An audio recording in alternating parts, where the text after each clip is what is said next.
Pravljični kotiček z Diano na Timi, Kids-TV. Dober večer, otroci. Čas je za pravljico. Danes se podamo na potep z Martinčkom Pobalinčkom. Le kaj lepega in novega nas bo naučil? Ste že kaj radovedni? Ste? A vam zaupam skrivnost? Jaz tudi. Za 9 gorami in 9 vodami je na hribu nedaleč stran od morja stala velika rdeča hiša številka 30.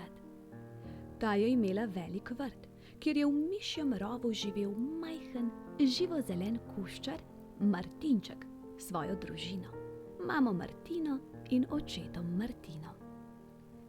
Ker Martinček ni imel bratcev ali sestric, mu je bilo velikokrat dolgčas, saj se ni imel s kom igrati. Ko je postal dovolj velik, da se je lahko iz luknje svojega doma odpravil tudi sam, je na velikem vrtu spoznal še druge živali, ki so kasneje postale njegovi prijatelji.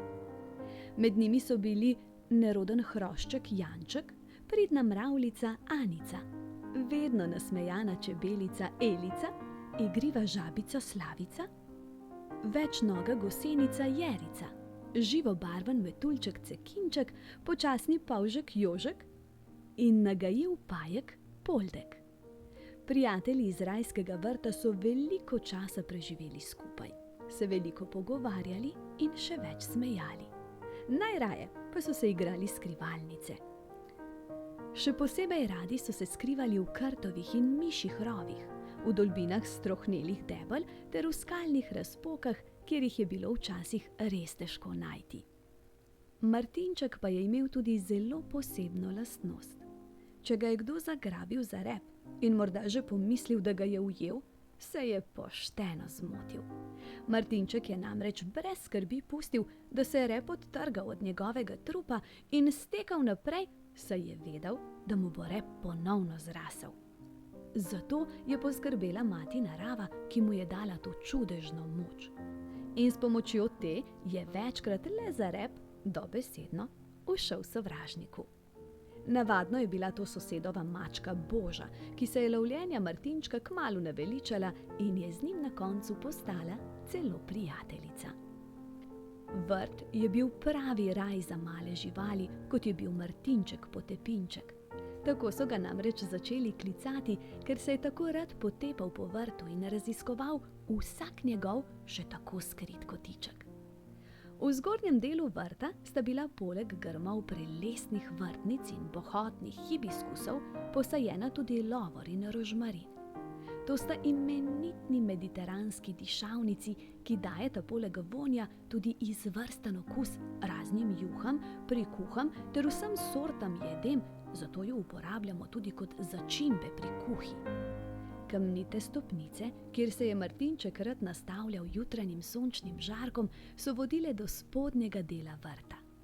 Tam je poleg svetlo-zelene in goste trave rasla tudi gosta in malo manj svetlo-zelena vinska trta, kjer je jeseni zorelo grozdje.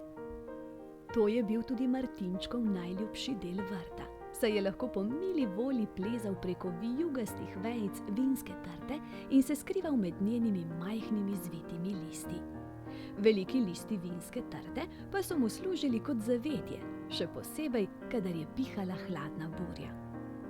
Vsako jesen je grozdje dozorelo in Martinček se kar ni mogel naužiti sladkega okusa temno-vijoličnih grozdnih jagod.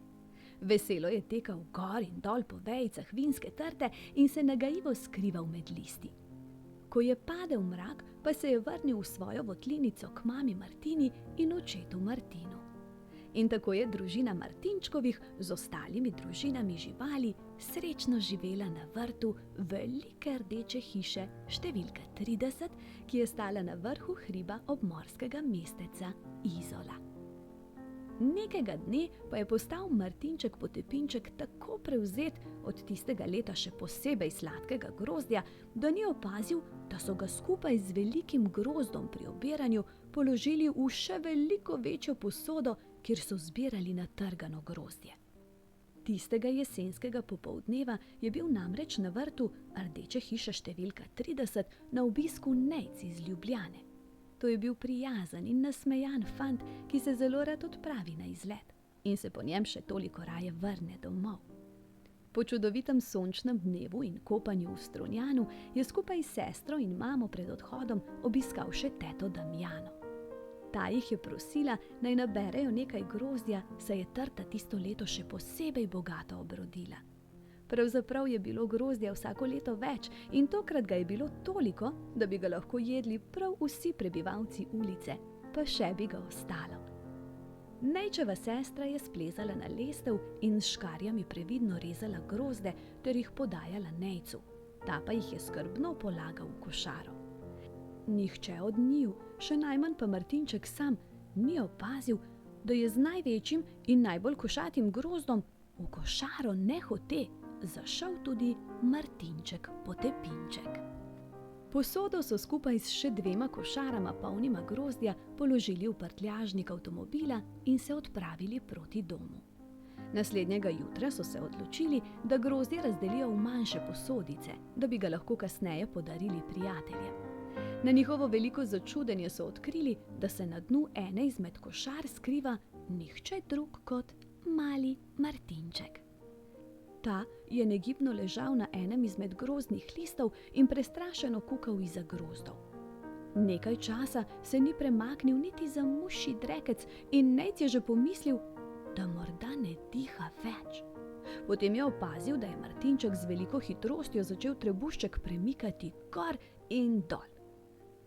Vsi so si oddahnili, ko so ugotovili, da je Martinček še živ in upali, da bo počasi splezal iz košare.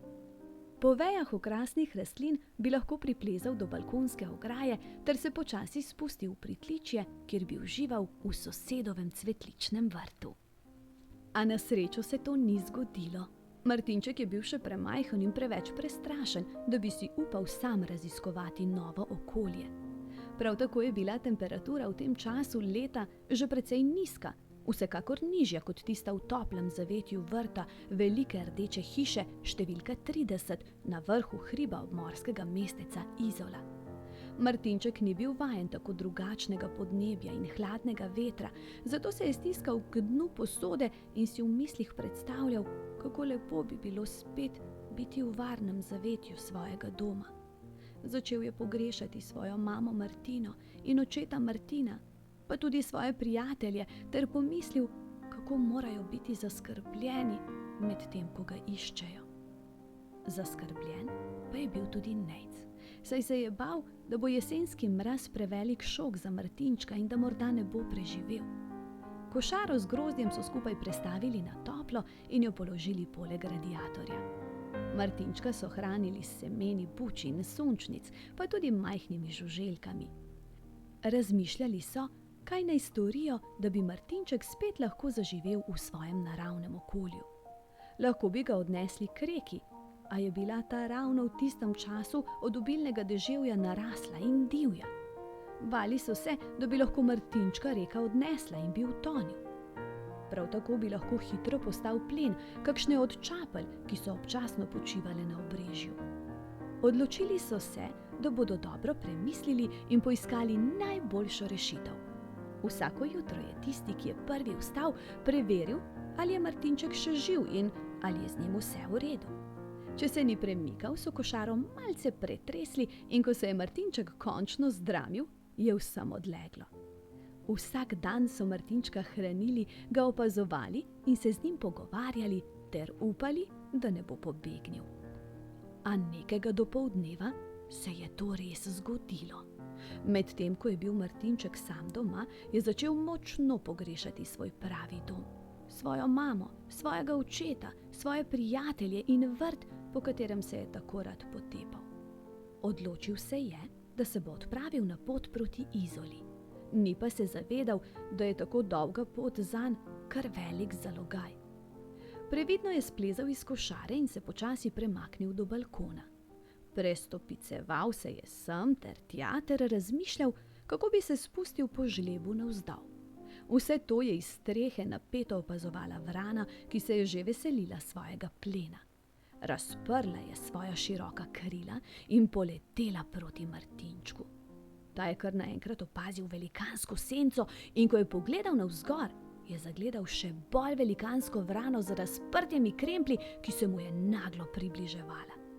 Od strahu je obnemel in namesto da bi pobegnil, je obstal na mestu. V tistem pa se je domov že vrnil Nejc. Zagledal je Martinčka, kako prestrašeno stoji na balkonu in ga še v zadnjem hipu rešil pred vrano.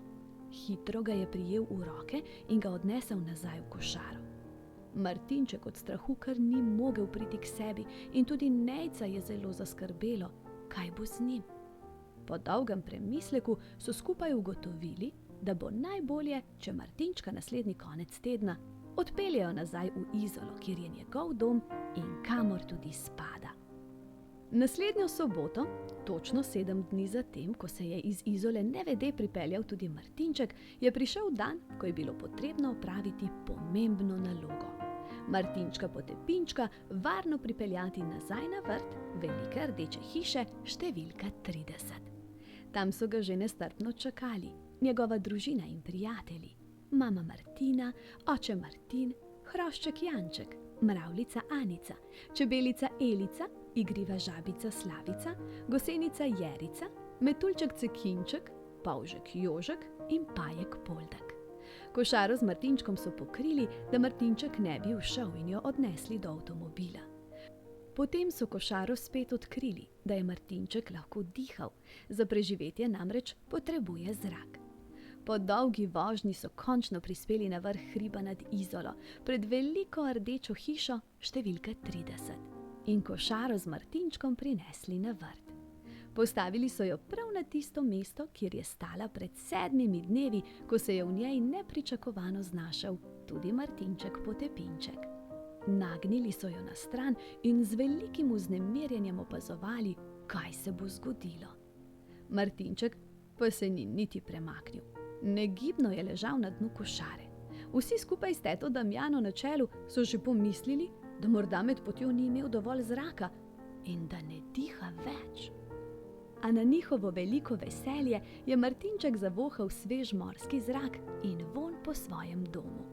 Najprej se je previdno približal robu košare, potem pa urno skočil čez njen rob in v nekaj trenutkih izginil v goščavi.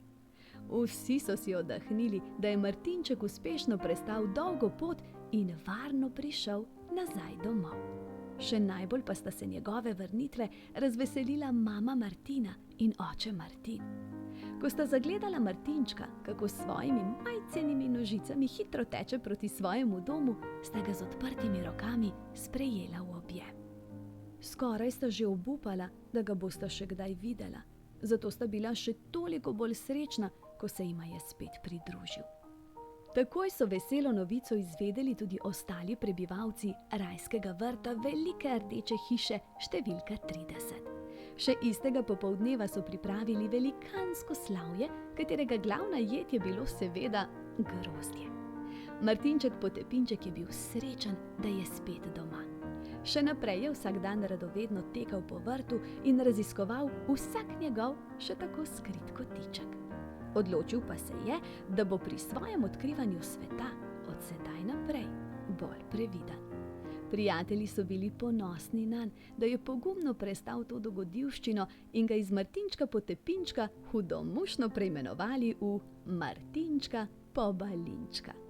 In tako so Martinčkovi skupaj z ostalimi prebivalci vrta velike rdeče hiše številka 30 na vrhu hriba nad obmorskim mestecem Izola srečno živeli do konca svojih dni. Otroci, preden vam zaželim lahko noč, bi vam rada povedala, da je knjiga nastala po resnični zgodbi, ki se je zgodila jeseni leta 2017 v Izoli. Njen glavni junak je Nejc, ki je pravi junak tudi v vsakdanjem življenju. Že kot otrok je prestal 2 operaciji srca, kar pa zanj ni bila ovira, da se ne bi redno udejstvoval različnih aktivnosti. Že vrsto let jaha, vozi kolo, rad pleše, je aktiven tabornik in bil je tudi državni prvak v judu, pa tudi joga mu ni tuja. Ne boji se letenja s padalom, raftanja po deroči reki, plezanja po strmih skalah ali jadranja po razburkanem morju. Pri vsakodnevnih opravilih se mora vedno malce bolj potruditi, saj so mu zaradi slabšega občutka za fino motoriko včasih že najbolj preproste naloge, kot so zavezati vezalke ali zapeti gumbe, lahko velik izziv. Kar pa Nejca seveda ne ustavi, da se ne bi trudil biti čim bolj samostojen in zajemati življenja z veliko želico. Dobesedno so je tudi velik ljubitelj vseh mogočih jedi in eden najbolj hvaležnih jedcev. Nadvse rad posluša glasbo in se trudi zraven peti, čeprav njegovi zlogi niso najbolj razločni. Je tudi zelo skrben in natančen. Pazi na svoje stvari, še posebej na svoje ključe in mesečno vozovnico za avtobus, ki je zanj eden od najpomembnejših predmetov, ter poleg črtaste hiše tudi njegov najljubši motiv pri risanju. S karto, kot ji sam pravi, se namreč navdušeno vozi po celi Ljubljani. Včasih tako zelo zamišljeno, da pozabi izstopiti in se potem znajde na drugem koncu mesta. Zelo rad ima tudi živali in pridno skrbi za svoja dva kužka. Je izredno pozoren do vseh živih bitij in je zato že večkrat prejel različna priznanja, med drugim tudi priznanje za najbolj ustrežljivega fanta na letovanju.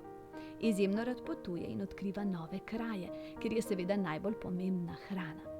Rad preizkuša različna transportna sredstva in se z njimi brez težav pelje tudi večkrat zapored. Ponavljajoča se dogajanja so ena izmed značilnosti avtistov, posebnosti, ki popestrijo njegov dan, pa tudi dan tistih, ki smo v njegovi bližini. Nejčeva najlepša lastnost, poleg njegove skromnosti, je njegova pozornost in ljubeznivost. Nejc je zares zelo poseben in srčen fant, tak, ki se ti že ob bežnem srečanju vtisne v spomin. Predvsem zaradi svoje iskrenosti in neposrednosti, kateri je pri odraslih včasih tako zelo težko najti. In ta njegov nasmeh v dobro voljo te spravi na še tako deževen dan, saj s seboj vedno prinese sonce. Pa še sporočilo za mamice in očke.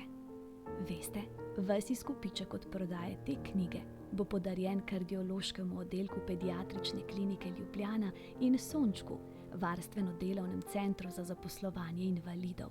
Tam Nejc zadnja leta pridno dela na oddelku volne, ker izdelujejo volnene lutke, ki jih nato tudi prodajajo.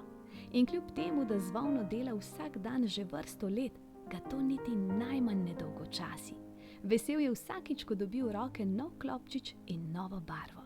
Še najbolj pa je zadovoljen takrat, kadar se počuti samostojnega, koristnega in sprejetega, kot mi vsi in vsak izmed nas. Še eno poučno pravljico smo prebrali in se z marsičim novim spoznali. Zdaj pa otroci, hitro, hitro oči zaprite, z mehko dekico se pokrite, mene pa v svojem srčku skrite. Objem, polubček in lahko noč.